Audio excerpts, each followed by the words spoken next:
Hello you, it's Audio Who. And I thought we'd stop waving his camera about, we can maybe get started here.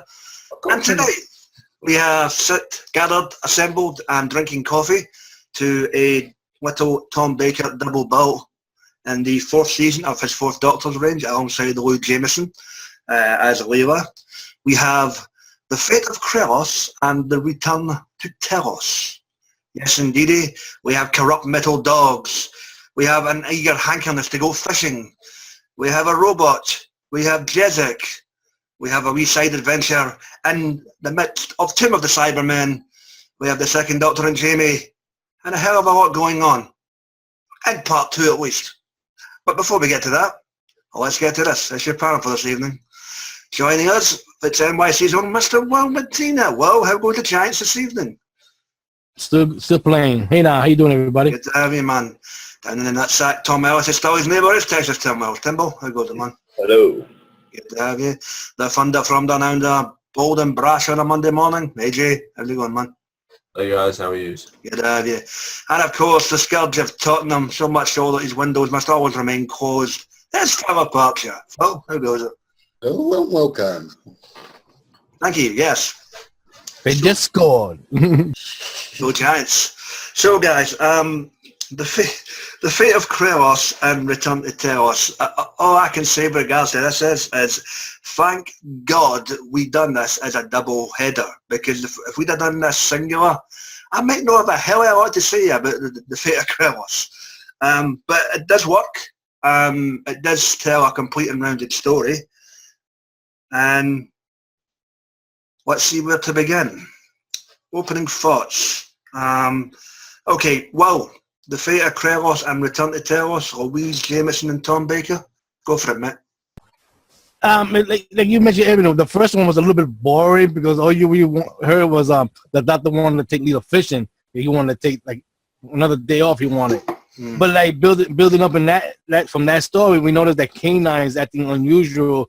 Well, the first thing he does is changes the TARDIS to make it look like the 2nd Doctor's TARDIS, and then he starts doing little this and that we find out at the end of the story that he controlled the TARDIS, that's the only good part about that first story. The second one got into it more, and then we find out that the Doctor had to deal with the Cybermen that try to take over his TARDIS, and of course take over the planet Krelos, which converted a lot of these, almost 70% of the humans into Cybermen.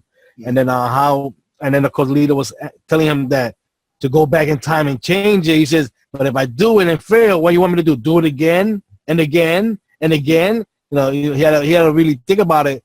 So thank goodness he solved the situation for everything to go a good way.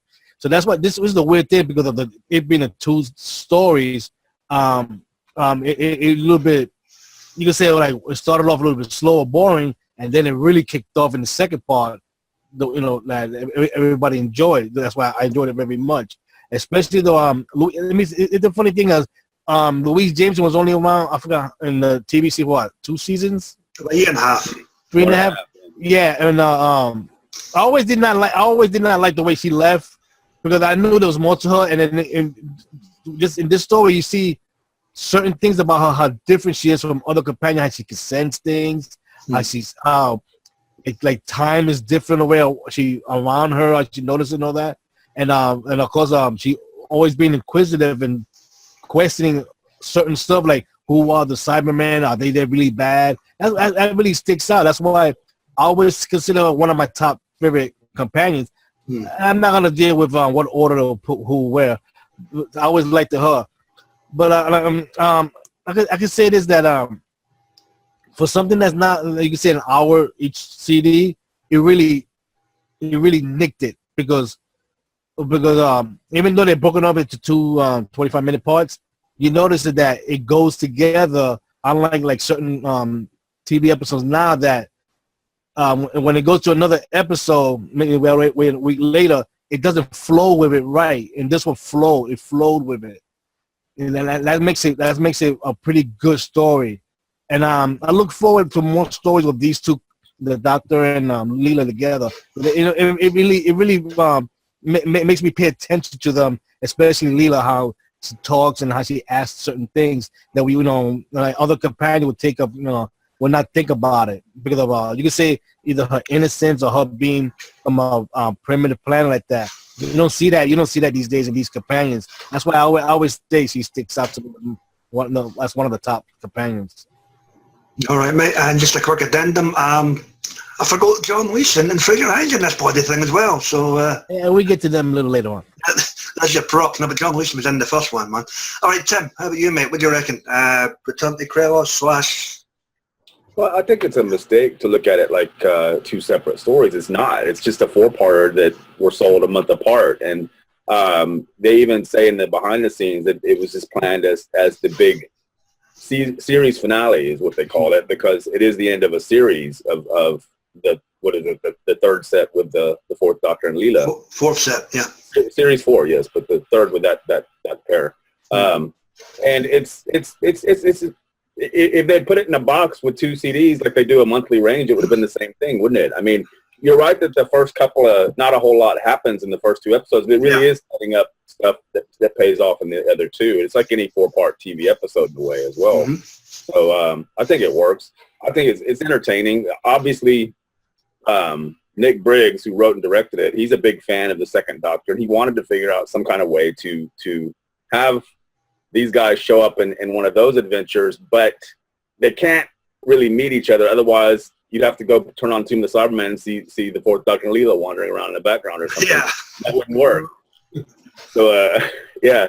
But it's an effective story. It's pretty cool. It says a lot about the second Doctor and Jamie, or how the fourth Doctor misses Jamie or whatever. There's a lot of scenes where they're talking about him, and it talks about, he was a warrior, like me, that kind of thing.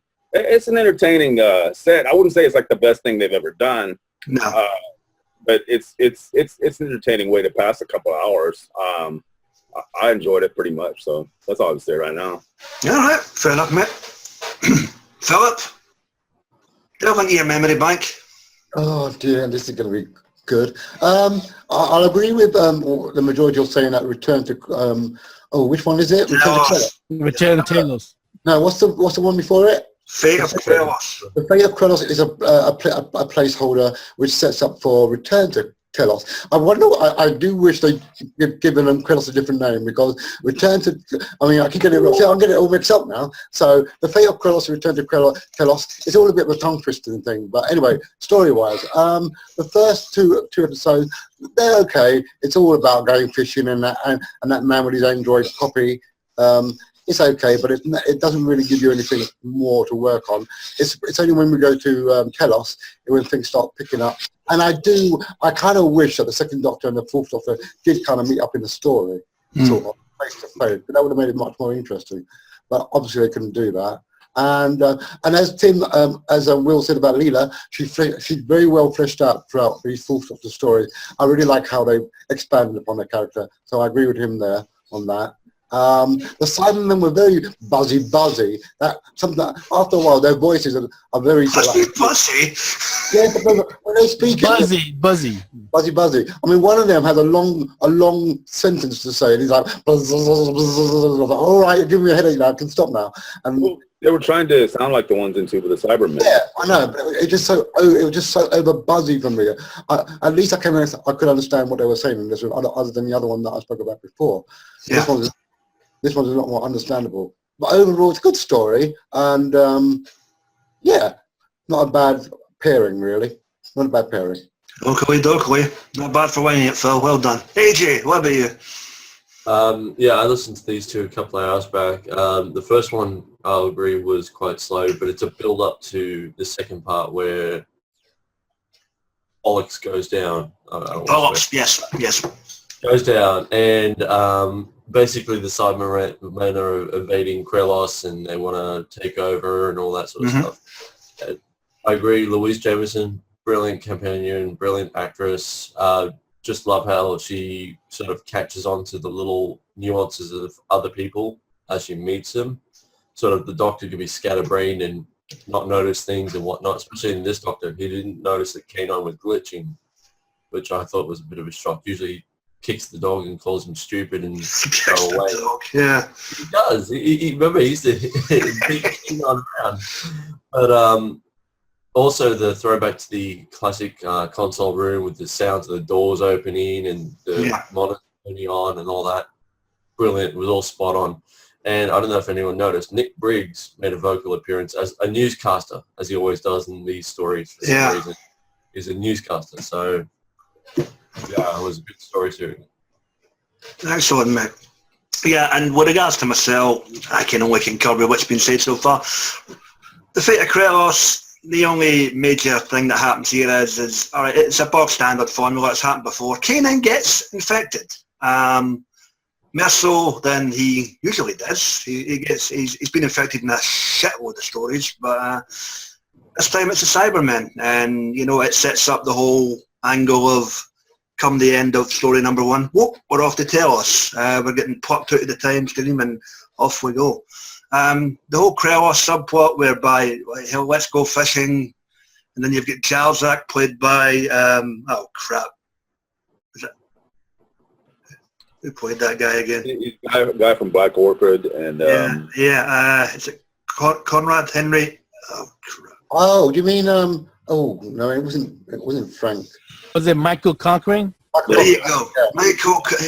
We really should have the cast in front of him. These fucking cast, right? Yeah, you know, it's not that hard, people. Yeah, Michael Cochran is Giles, like, and his robot. He played a dual part here. He was good enough. Albeit it seemed infatuated with kippers and fish and whatnot, but yeah, he was cool. And then you had Veronica, Mad Cook. Veronica Roberts. There you go. Well, from here on in, you're now our cast reader. Have it on standby as a prompter. Thank you. Veronica Roberts. Yeah. Veronica Roberts, you know, she had the pure fear of technology and how it's going to turn on them and all that. And of course, as you get to the second story, boom, she's proven to be right, albeit in an alternative time frame. So yeah, Fate of Krelos, pure setup for what's to come. Kanan gets possessed, and then we get to Return to Telos, where you've got an absolute fantastic side romp through Tomb of the Cybermen, and you've got Fraser Hines in tow with his excellent portrayal of Pat Troughton, second Doctor, and Jamie. You know, the second story, Return to Telos, is what makes us, and if you're into your 60s Cybermen, it might just be palatable for you. Go listen. You will be laggards. Do it now. Yeah. Right, guys, very limited cast with regards to these two stories, as there's only about 5 or 6 folk, and the two of them. Events, characters, or instances that stood out for you? Philip? The event that did it for me. You know what? I'm gonna ring it again, but I think when we get to Telos and when the Cybermen were screwing up the Doctor's brain, right, and he's in agony, or it was fading. Yeah, that was pretty cool. It hit me that I always think that the Xerox housemaid woman, she always sounds like Miss Wisby again. Veronica Roberts. We know her name. It's brilliant. Yeah. I got a thing about this Miss Wisby voice, and every time I hear a woman that sounds like that, I think it's her, but it's not. But obviously, so yeah, that was my good thing about it. Was when the Doctor's getting attacked by the Cybermen mentally. That was pretty cool. And yeah, that's all I can say for now. My apologies. Mm-hmm. Hey, bother. Brain like a sieve, ladies and gentlemen. Brain like a sieve. Okay, how about you? 2 for me. The guy who played Jerok and the voice for the robot for Jerok, that was brilliant. There's a point where he's talking to himself. Michael Conrad, wasn't it? Yeah, okay. Yeah, with the robot, where he's having a conversation with the maid, and they're both talking, him and the robot, to the maid. And she's like, it's really creeping me out. You got to stop doing that. Talking to yourself. Yeah.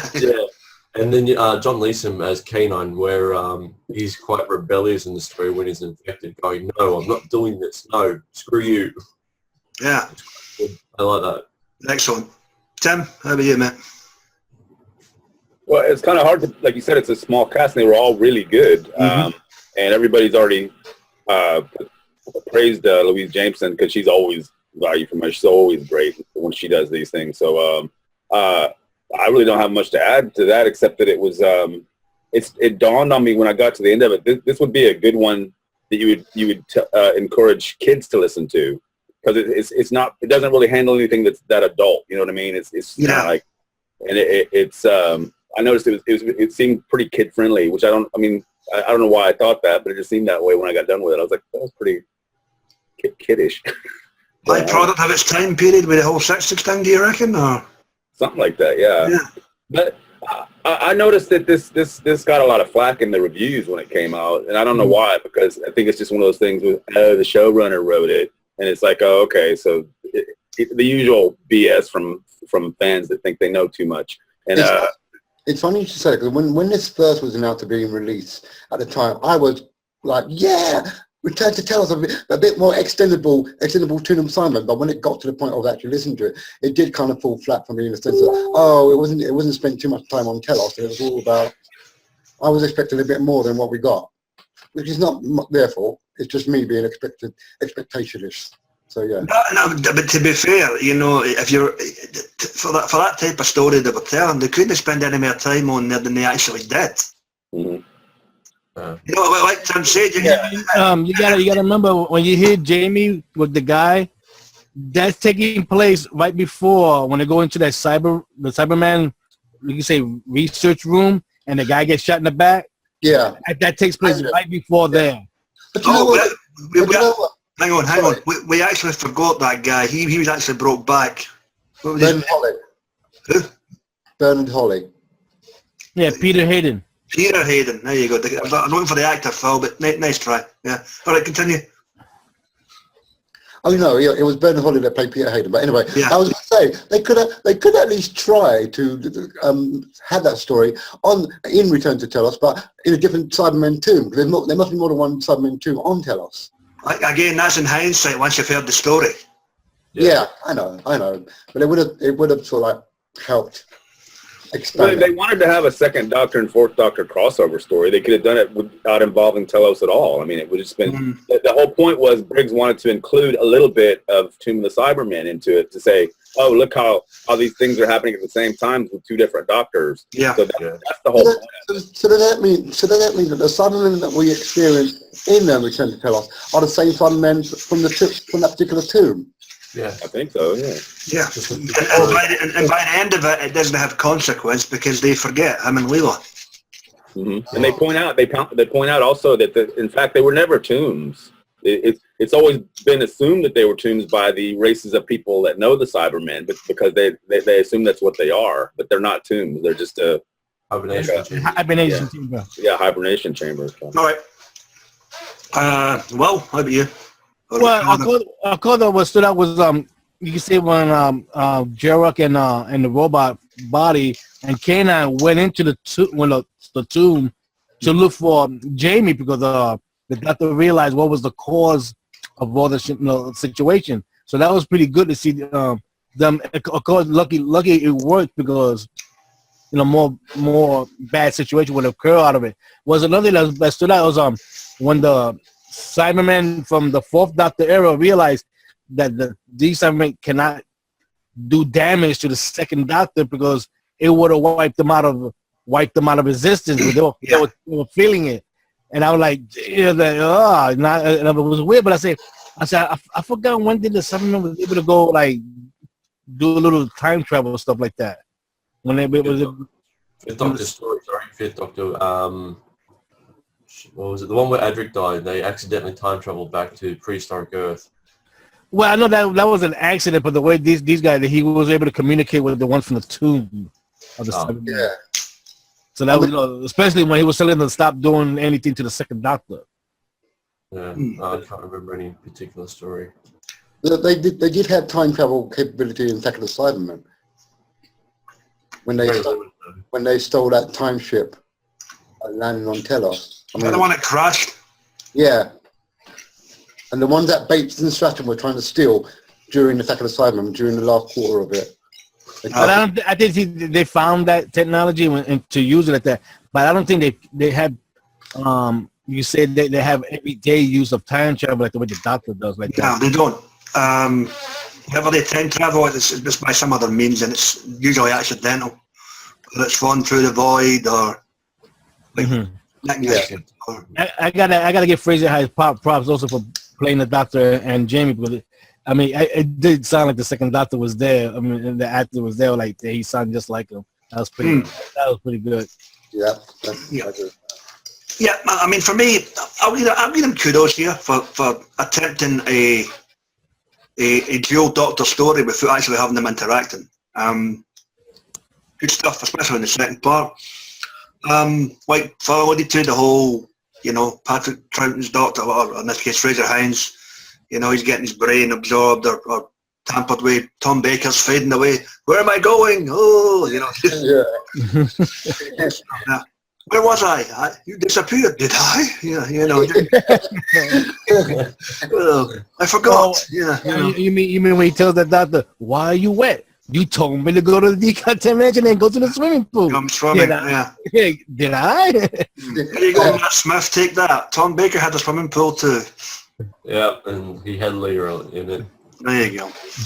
So yeah, guys, very enjoyable. It was nice to hear what was the fella's name for Tomb of the Cybermen again? Hayden.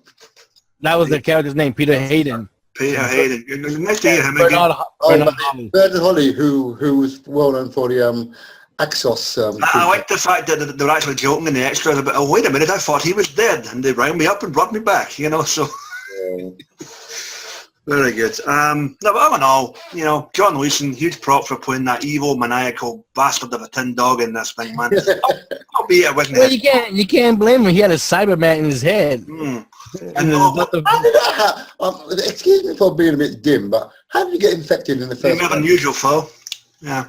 Because Jamie inadvertently brought some cyber particles in on that tartan that he left on the old console. Yeah. It affected K9 when he brought that room back. So. So when he converted the TARDIS to the second Doctor's, it woke them up. So there you go. Blame the kilt or the tartan or whatever, as Leela calls it, tartan. So yeah, good stuff. All right, guys. The open mic portion of the podcast. Anything else before we get this rated and in the can? Yeah, here's a question. Why was Jamie on the console? He was after Victoria. No, we got solved. Well, maybe he tore his skirt whenever he. You know what?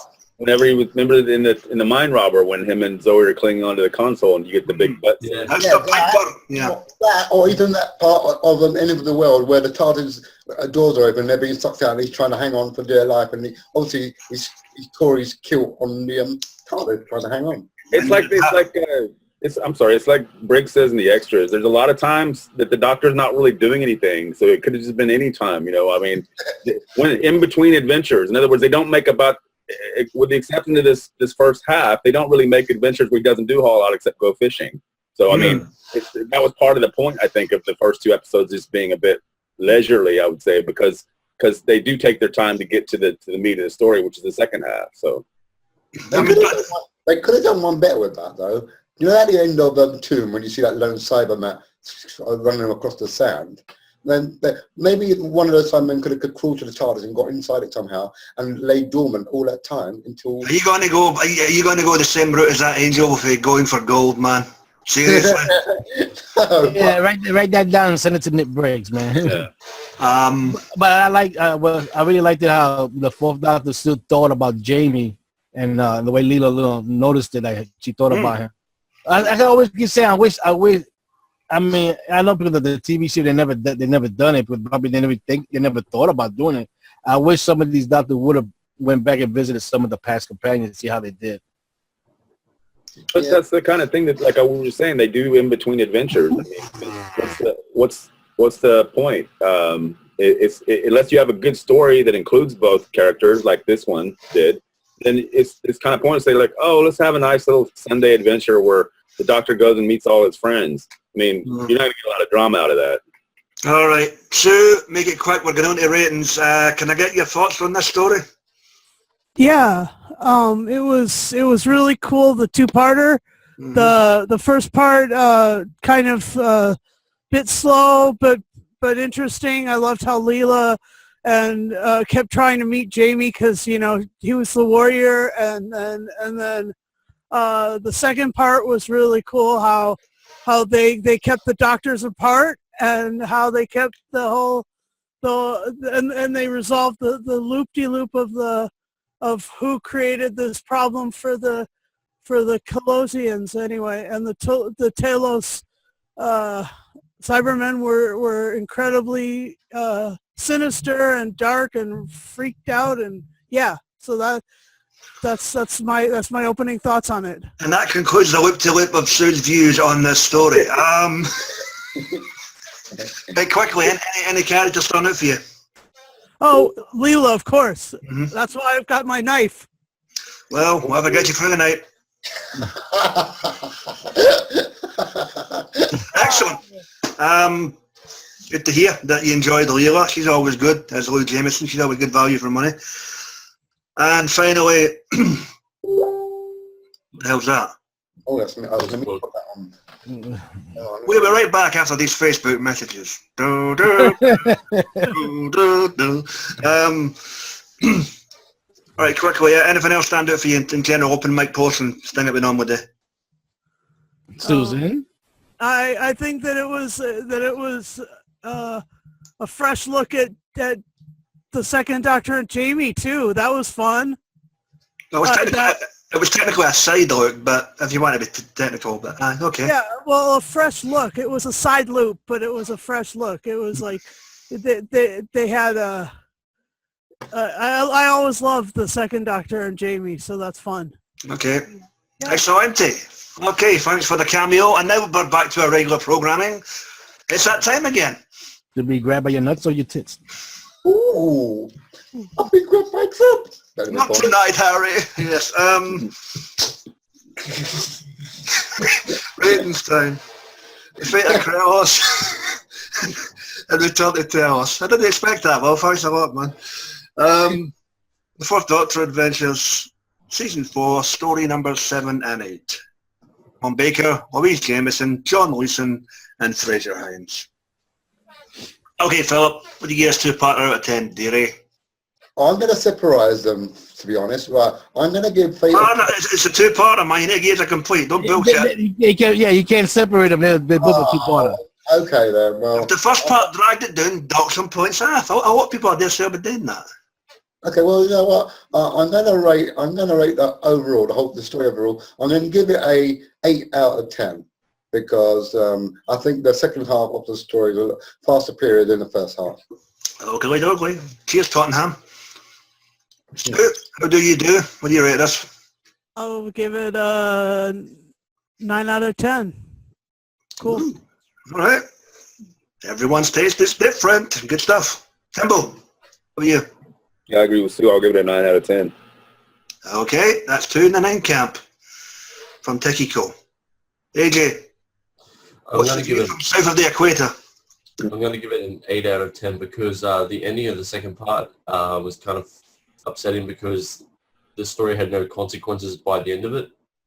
Like, everybody got to live again sort of deal, so... Oh, the big bad reset button that Stephen Moffat gets accused of. Yes, okay. Yes. There we go. That was a bit of a disappointment for me, but other than that, it was a great story. I realise that's not everybody's cup of tea, but it was kind of essential to this story because... But you got to realize that, remember, the Doctor was the one, he solved what started the whole problem. But when he got rid of it, it solved the whole story arc, especially about the planet Krelos like that. So that was pretty cool that one of the rare times that the Doctor was able to save a planet from being taken over by the Cybermen. So I have to give that props. Yeah, and also he didn't want to do it. Remember, he kept on having the discussion with Leela. He's like, well, you know what? It's not something I should do because I can get in trouble for that. And then he comes to find out that it was actually him that created the problem to begin with. So he then has license to fix it. I mean, so I think that was kind of clever. And yeah, it does reset at the end, but at the end of the day, they still have the adventure. You still have the enjoyment of listening to it. And he went fishing and got a big fish. Yeah. So he solved the problem. he created. So. You have to remember, you can't beat a bit of fish and chips and mushy peas, you know. All right. the much. There you go. He got his own £1 fish for the price of Cybermen. Oh my God, you had to get that in there, didn't you? Neil. All right, well, what's the number there, NYC, mate? Yeah, the first part was a little bit slow like that, but it was a good build up to what the second one did. So I'm gonna give it an 8 out of 10. And I wish, in a good way, we could have a little bit more of this kind of a crossover, but more story into it. But I would like to see the second and fourth argue with each other. You know they would. You pompous beetle haircut man! Oh my goody aunt! Yeah. What's they do meet in that BBC one. I was going to say that to him. I was just going to mention. What's the last one called? Serpent Crest or Surviving in Space? No, I mean the whole series. Oh, you know what? I get it mixed up. It's not Serpent Crest, so it's not that one. Scorpion? Sorry, David. Beetles and insects, isn't it? I'll have to. It's The first one is Hornet's Nest. The second one is Serpent Crest. Okay. And then anyway, you have the second Doctor and the fourth Doctor interacting, except the second Doctor is played by David Troughton. Yeah. No, nothing wrong there. Nothing wrong with that. It's pretty good. Sorry. Well, I'd rather hear Fraser Hines and Tom Baker go at it. What? Yeah, but David Troughton does a good job. You know? All right, we're digressing here, folks. It's my turn. Okay. I will stick with Will and Co. I'll give us a solid 8. Oh no, not a bad Cyberman story. Yeah, okay. AJ's got the point, I suppose, about we'll call it the bootstrap paradox thing, if you like, consider the big bad reset button. But I had an yeah, go Google it if you want to know what it means. Yeah, exactly. Go Google it. Yeah. It makes sense. Yeah, it makes sense this time around. It's enjoyable enough. As I say, part 1 might not be for everybody, the fate of Krelos, but it does set up a greater means for return to Telos, and you might enjoy it as a result. You be the judge. Opinions are like arseholes, folks. Everybody has one. You go tell us yours. And Leela's brilliant. Yes, sir. Leela's brilliant. You know, I thought that was Jamie's derp you were holding, but never mind. Yeah. And with that, a little bit of trivia. Thank you, Philip. We are done. That's either in the can for another evening. Fasten onto your seatbelt, kiddies, because next week's Audio Who will be recorded 1 day later, next Monday. Because I will be on an alcoholic beverage trip on the Sunday, and I will regardless of a certain soccer result. We will be sitting down. Surprise. What? Surprise. Oh, what the hell is she talking about? Can I buy some coffee for you? Surprise, surprise. Oh, surprise. Right, okay, yeah, right. Sugar Black, yeah. Good night, Chuck. So next week we'll be sitting down and we will be going back into the adventures of Peter Davison's Fifth Doctor. There, Will's going it there. Peter Davison's Fifth Doctor and the lovely Sarah Sutton in a very early one in the range. Philip? It is called The Land of the Dead. Thank you, Will. I would have known otherwise because my brain went out the window again. Brain like a sieve, folks. So yeah, guys, please check out all our wonderful and wacky fellas and fellettes on the wonderful world of the YouTube. We have the Dr. Freedom, his daily news broadcast, and his Omega files. We have the guys and girls over at Geeks Assembled and everything they cover, movies, TV shows, all that good stuff. We have Sue there with TARDIS Blues Radio. Thanks for the cameo this evening, Sue. We have Lady Neil, Sammy Carter, Johnny Blues. Hell, you know the drill by now. Like, share, comment, subscribe. And to all our fans, well, the one of them is not in this room anyway, thank you for joining us each and every week. And we will be back next week for more audioistic fun. Be excellent to yourself and each other, and we'll see you next week when the Land of the Dead may pay homage to Romero. It may not. We will find out. Toodle pip and fuckity bye. Good night, guys. Be seeing you.